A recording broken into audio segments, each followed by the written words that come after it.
Focus on me. On me. Oui, babe. Oui. Oui, babe. More.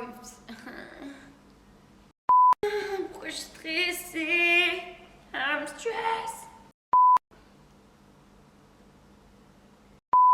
Je sens que cette vidéo va être un carnage. Mais bon, c'est pas grave. C'est ma première vidéo comme ça, donc il faut une première à tout. Hello everybody! Today I'm back with a more serious video than usual and I'm going to give you my feedback on my gap year in Slovenia. I will switch to French, but no worries, everything will be translated into English, but at least my relatives who were complaining that they cannot watch my videos, they can at least watch this one. So in this video, I will tell you how I ended up in Slovenia, my experience here as a volunteer, and also how I feel about the return to reality. I'm warning you now, but I have a lot to say, and you know now how talkative I am, so good luck. Alors d'abord, comment j'ai débarqué en Slovénie? Donc il faut savoir que j'ai toujours rêvé de vivre à l'étranger. Et j'ai fait mes 3 années post-bac quasiment entièrement en distanciel. Donc cette envie de vouloir vivre à l'étranger, elle a encore plus grandi. Donc du coup, c'est pendant ma L3 que j'ai décidé de faire une année sabbatique avant de faire mon master parce que je me sentais vraiment pas prête à repartir pour 2 ans d'études. Et également, je savais que je voulais faire mon master en alternance. Qui dit master en alternance dit que si mon alternance se passe bien et que j'ai la possibilité d'entrer dans la boîte dans laquelle je réaliserai mon alternance, je ne me vois pas dire non parce que du coup, j'ai envie de vivre à l'étranger. Pour moi, faire cette année off avant mon master, finalement, c'était un peu le meilleur moment. Alors, je ne vais pas vous cacher que prendre cette décision, ça n'a vraiment pas été facile et ce pour plusieurs raisons. Première, je dirais pour la famille qui n'a pas forcément bien réagi au premier abord parce que un peu stressée de « ok, mais qu'est-ce que tu vas faire ?» Deuxième, moi-même qui me questionnais et a finalement commencé par overthinking à propos de ça. Ok, je fais une année off, mais pour faire quoi? Et si au final, ce que je pars faire, j'aime pas, comment je vais faire? Enfin, vraiment trop me poser de questions. Après, on va pas se mentir, il y avait aussi la pression sociale. Parce qu'en France, faire une année sabbatique, c'est pas si commun que ça, contrairement à d'autres pays. Je pense par exemple à la Suède. Donc cette pression sociale, elle a joué sur moi. Mais Dieu merci, j'ai une ou deux copines qui l'ont fait aussi. Donc de voir que j'étais pas seule à le faire, ça m'a fait prendre confiance dans ma décision. Et aussi que maintenant en France, ça devient de plus en plus commun. Donc voilà. Si je devais vous expliquer rapidement comment je suis passée de vouloir faire une année sabbatique à arriver en Slovénie, en fait, pour rien vous cacher, j'ai tapé sur Internet « Comment vivre à l'étranger sans trop d'argent » et avec mes recherches, etc., j'ai découvert le programme ISI Volunteer et de là, j'ai découvert une offre de volontariat en Slovénie. Donc j'ai candidaté, entretien, et puis finalement, il s'avère que j'ai été sélectionnée et donc c'est comme ça que je me retrouve ici en Slovénie. Donc une fois que j'avais pris cette décision, que j'en ai parlé avec ma famille, c'était temps de commencer à planifier cette nouvelle aventure. Donc juste pour vous mettre dans le contexte, là aujourd'hui on est le 7 juin. Mon projet a commencé le 2 octobre 2022 et mon volontariat se finit fin juin, mais je reste en Slovénie jusqu'au 10 juillet, donc là il me reste un peu moins de 5 semaines ici. Et donc pour vous expliquer brièvement ce que je fais ici, je fais un volontariat à Sotoce Medvode autour du multimédia. Donc le projet il est décomposé en plusieurs phases. Au début, on a surtout eu quelques semaines de formation où on a assisté à des workshops avec des professionnels de la photo et de la vidéo pour apprendre les basiques et développer nos skills en photo vidéo pour après être en mesure d'assister à des événements pour réaliser du contenu. Ensuite, on a eu une période où on a réalisé pas mal de contenu promotionnel pour différents événements, différentes associations. Suite à ça, on a eu 2 mois où en parallèle de la réalisation de contenu, on a travaillé sur notre projet personnel. Donc le mien, c'était de réaliser une série de vlogs dans laquelle je me challenge. Si vous n'avez pas vu, c'est pas bien. Et là, du coup, on est dans les 2 derniers mois de projet et toutes les semaines, 3 jours par semaine, mardi, mercredi, jeudi, on va dans 3 différentes écoles de Medvodé réaliser des workshops autour de la photo et de la vidéo pour apprendre les basiques aux enfants. Donc du coup, en Slovénie, je vis et je travaille avec 3 autres volontaires, Elena, Elias et Oskaras, et on vit à Žlebe, donc c'est une forêt à Medvodé.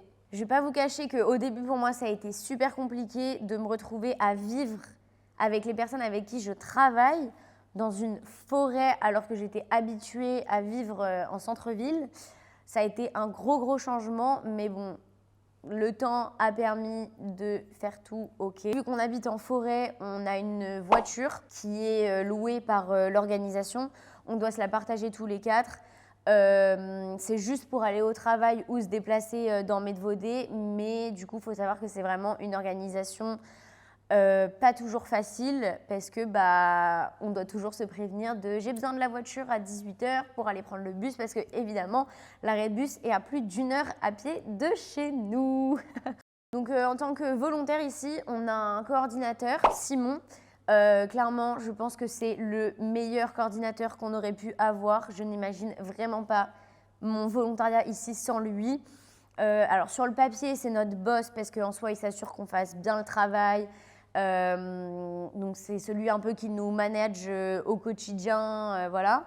Mais c'est bien plus que ça parce qu'on partage vraiment beaucoup avec. Il s'est toujours assuré depuis le début qu'on se sente bien dans ce projet. Si on a la moindre question, il n'y a aucun problème pour aller vers lui. Vraiment, c'est un soutien qui a été incroyable pour moi et voilà. Le fait d'habiter en forêt, ça n'a pas simplifié la mission de se faire des amis. Mais lorsqu'on fait un volontariat avec ISI Volunteer, 2 fois pendant votre volontariat, vous allez avoir 1 semaine avec les autres volontaires du pays dans lequel vous faites votre volontariat. Et donc du coup, il y a 1 semaine au début de votre volontariat et une deuxième au milieu. Et donc du coup, pendant cette première semaine en Arrival Training, ça a été l'opportunité pour moi de rencontrer mes amis actuels avec qui je passe la plupart de mon temps libre. Donc vraiment, ça c'est top. Généralement, on travaille de 9h à 15h du lundi au vendredi. Ça peut arriver qu'on travaille le week-end, mais dans ce cas-là, on gagne des jours off supplémentaires. Et dans tous les cas, en tant que volontaire, on a 2 jours off par mois. Vraiment, depuis que je suis ici, j'ai vécu des trucs géniaux, même si je ne vais pas vous cacher qu'il y a eu des périodes de down, mais je pense que c'est tout à fait normal. C'est la première fois que je vis à l'étranger et s'il y a bien un truc que j'ai remarqué que je voudrais partager avec vous, c'est que quand on vit à l'étranger, il y a vraiment ce truc de « oh là là, j'ai tellement de chance de pouvoir vivre cette expérience » et du coup, on se met une sorte de pression nous-mêmes sur « il faut tout le temps que je fasse des trucs, que je découvre de nouvelles choses ». Et en fait, dès que j'avais juste envie d'être dans mon lit, à rien faire, à chiller, je culpabilisais. Mais en fait, non. C'est totalement normal parce que c'est votre nouvelle vie pour X mois. Moi, pour ma part, pour 9 à 10 mois. Donc, c'est totalement légitime que des fois, j'ai juste envie de passer mon week-end à chiller dans mon lit, à rien faire et à prendre du temps pour moi. Et d'ailleurs, ça c'est un peu perso, mais peut-être que ça va intéresser certains. Mais en fait, depuis que je suis en Slovénie, j'écris dans un bouquin que j'ai acheté pour l'occasion. J'écris vraiment que quand j'ai envie. Je sais que par exemple, mon coloc, il écrit tous les jours les points positifs de sa journée. Moi, j'ai pris la décision d'écrire que quand je le sentais. Donc des fois, pendant 1 mois, j'y touche pas. Et après, je vais écrire en 1 heure 10 pages pour résumer tout ce qui s'est passé dans ma vie. Et puis des fois, pendant 1 semaine, je vais écrire tous les jours. Mais je trouve ça super cool pour un peu garder une trace de cette expérience. Parce que même si j'ai mon Instagram où je partage assez régulièrement ce que j'expérimente, ce que je vis, je trouve ça cool aussi d'avoir cette trace écrite. Quand je suis arrivée ici en Slovénie, je me suis un peu fixé des goals. Il y en avait 5 généraux qui ressortent. Le premier, c'était clairement d'améliorer mon anglais. Ensuite, il y avait de sortir de ma zone de confort, d'apprendre à me connaître plus, Également de réfléchir à qu'est-ce que j'ai envie de faire après cette année. Prendre du temps un peu à penser à mon futur finalement. Et après aussi de manière générale, expérimenter un maximum pendant cette année off. Donc du coup là ça fait 8 mois que je suis dans cette nouvelle vie et clairement je peux vous dire que tous ces objectifs ont été atteints. Alors concernant mon anglais, on est vraiment passé d'un petit niveau B2 où j'avais la pression à parler, je traduisais en amont dans ma tête ce que je voulais dire. Moi qui suis hyper bavarde, j'étais frustrée de ne pas pouvoir parler comme je le voulais et exprimer mes idées à 100% comme je l'entends. Et finalement, en fait, je me suis rendu compte que je me mettais une pression toute seule parce que je me disais, mais punaise, ça se trouve, ils comprennent rien. Et ça se trouve, ils se disent, mais elle est tellement nulle en anglais. Et en fait, on va pas se mentir aussi que le stéréotype des Français qui ne savent pas parler anglais, qui est totalement vrai en général, ne m'a pas aidée. Mais au final, en prenant confiance en moi et en me rendant compte que c'est totalement OK que je cherche mes mots, que des fois je bégaye un peu et qu'au lieu d'expliquer quelque chose en 10 secondes, ça prenne 1 minute, et c'est comme ça. Et c'est en le faisant de plus en plus que, au final, maintenant, je me considère comme fluent en anglais. Genre, bien sûr, je fais toujours des fautes de grammaire, mais je peux parler de tout et de rien sans problème en anglais pendant des heures. Et je suis trop contente. Et vraiment, le meilleur compliment que j'ai reçu, la semaine dernière, j'étais en week-end avec des potes que je vois pas forcément tous les 4 matins. Et ils m'ont dit « Waouh, mais c'est dingue comparé à l'Honorable Training, comment tu t'es améliorée en anglais ». Et vraiment, j'étais en mode « Oh my God, c'est le meilleur compliment que vous puissiez me faire ». Donc vraiment, je suis trop contente sur ce point-là. Après, concernant le point de sortir de ma zone de confort, ça clairement, c'est fait depuis le jour 1, à partir du moment où j'ai décidé de prendre une année sabbatique et mettre mes études en pause, de venir vivre en Slovénie, on va pas se mentir, là, ça commence à monter en côte, mais très peu de personnes connaissaient ce pays. Moi, la première. Déjà, juste ces points-là, sortir de ma zone de confort, c'était fait. Après, il y a aussi plusieurs événements qui ont contribué à cette sortie de zone de confort. Par exemple, j'ai skié pour la première fois. Oh, Starfou là. J'ai fait, il me semble que c'est cette année du coup que j'ai fait mes premiers voyages en solo et clairement je suis accro maintenant. J'ai aussi été faire de la rando pendant qu'il neigeait.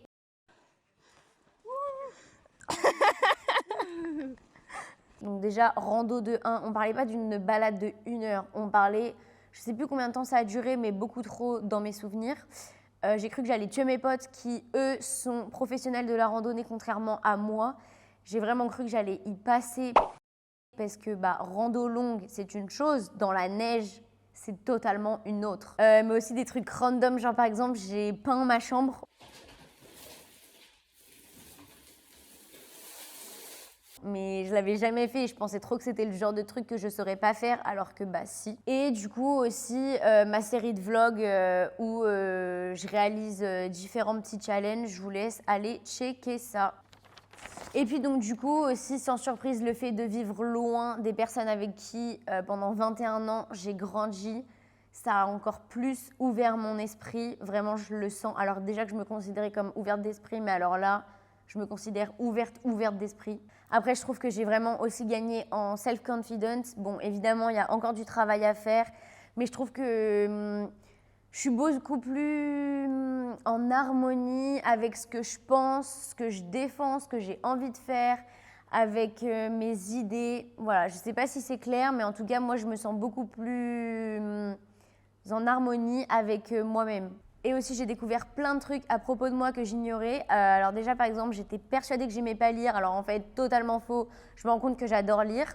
Je me suis découvert un kiff pour climber. Allez, un peu. Ah, tu y es presque. Et un truc très fun, j'ai découvert que j'adorais certains aliments, notamment des légumes et des fruits, que j'étais persuadée toute ma vie que je n'aimais pas. Et en fait, maintenant, c'est devenu la base de mon alimentation. Donc, ça me fait rire. Voilà. Prendre une année sabbatique vraiment avec les points là déjà que je viens de mentionner, pour moi, c'est vraiment quelque chose d'incroyable.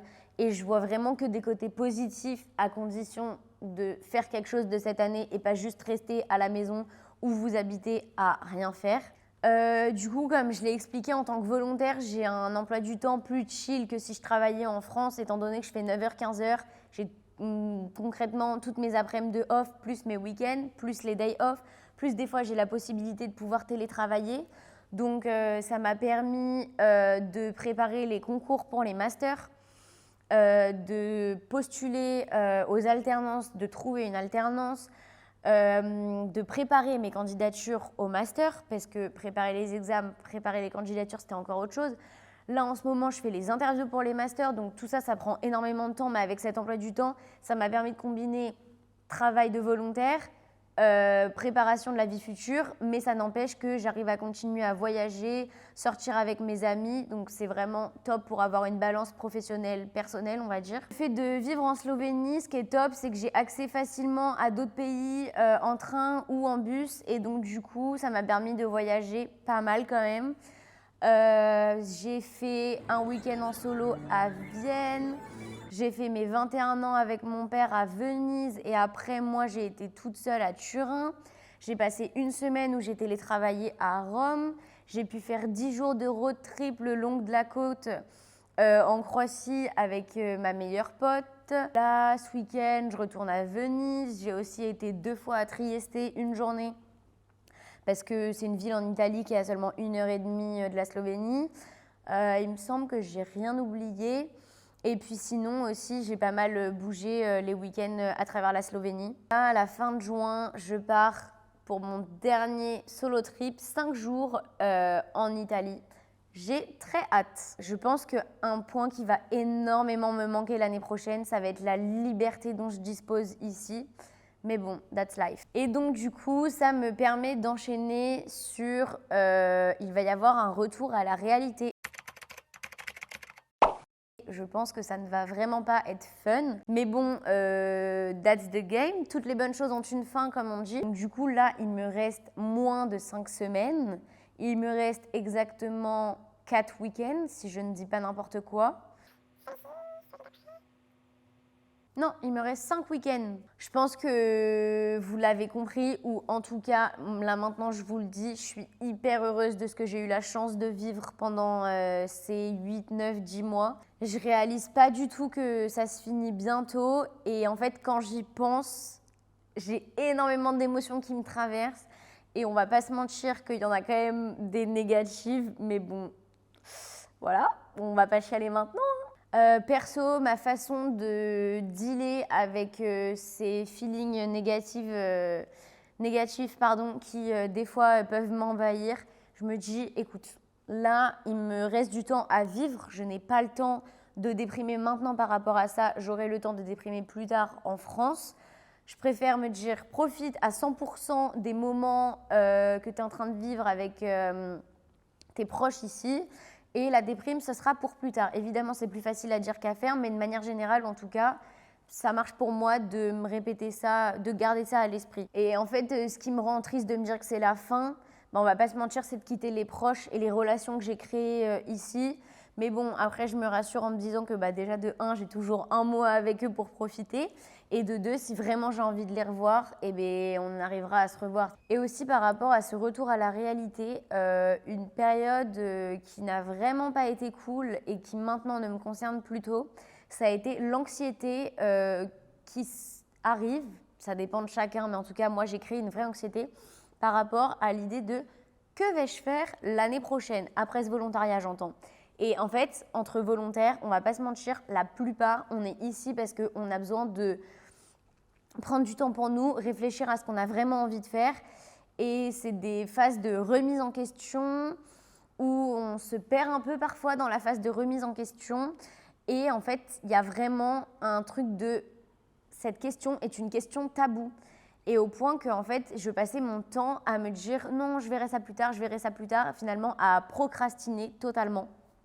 Et en fait, ça a été la pire idée parce que moi qui suis plutôt caractériellement, j'ai besoin d'ordre. Et personnellement, procrastiner à ce sujet, ça n'a vraiment pas été bénéfique pour moi parce que vivre dans l'incertitude totale, c'est pas quelque chose qui fit avec mon caractère. Et du coup, ça m'a plus rendue anxieuse qu'autre chose. Et le jour où finalement j'ai décidé de prendre mes responsabilités à deux mains et de me poser pour prendre le temps de qu'est-ce que je vais faire, les masters qui s'offrent à moi, tout ça, et puis au fur et à mesure construire un peu ce futur, et ça m'a permis de me rassurer à ce propos et de faire disparaître cette anxiété qui n'était vraiment pas cool.